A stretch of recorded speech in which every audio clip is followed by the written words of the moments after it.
नर्म मौसीकी के पस मंजर के साथ शुरू होती है। एक दिन अब्दुल्ला और अखाल्द दोनों दोस्त गांव के एक कुचे रास्ते पर हंसते खेलते जा रहे थे। अब्दुल्ला और खालिद ने झाड़ियों के पीछे जाकर देखा तो वहाँ सायक कमजोर और जख्मी कता मुस्कुरा रहा था। उसके जिस्म पर जख्म थे और वो खौफजदा नजरों से उनकी तरफ देख रहा था।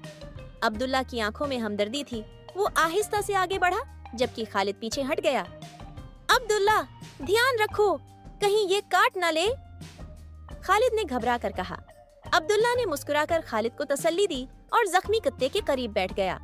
अब्दुल्ला ने एक साफ कपड़ा पानी में डुबोया और आहिस्ता से कुत्ते के जख्म साफ करने लगा।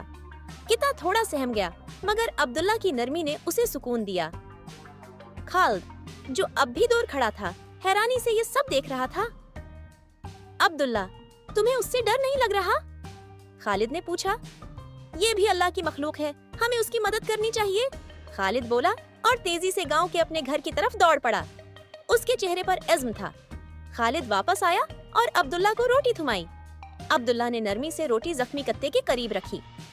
एकता आहिस्ता आहिस्ता सूंघने लगा, फिर भूख की शिद्दत से रोटी खाने लगा। अब्दुल्ला और खालिद ने खुशी से एक दूसरे की तरफ देखा। उनके दिल में एक इत्मीनान था। रात के वक्त अब्दुल्ला अपने कमरे में था जब अचानक उसे बाहर से हल्की सी आवाज आई। वो खिड़की की तरफ गया और बाहर झांक कर देखा। दरवाजे पर वही जख्मी कुत्ता बैठा था मगर अब उसकी आंखों में खौफ नहीं, मोहब्बत थी। अब्दुल्ला ने मुस्कुराकर दरवाजा खोला। आग बुकते ने अपनी दम हिलाई और अब्दुल्ला के करीब आ गया। खालिद भी ये देखकर हैरान था। ये हमें अपना दोस्त समझने लगा है, खालिद खुशी से बोला। अब्दुल्ला ने मुस्कुराते हुए खालिद के कंधे पर हाथ रखा और कहा, नेकी का बदला हमेशा अच्छाई से मिलता है। अल्लाह की मखलूक के साथ रहम करने वाला अल्लाह के करीब हो जाता है। रात की ठंडी हवा चल रही थी और आसमान पर चमकता हुआ चांद सब कुछ रोशन कर रहा था।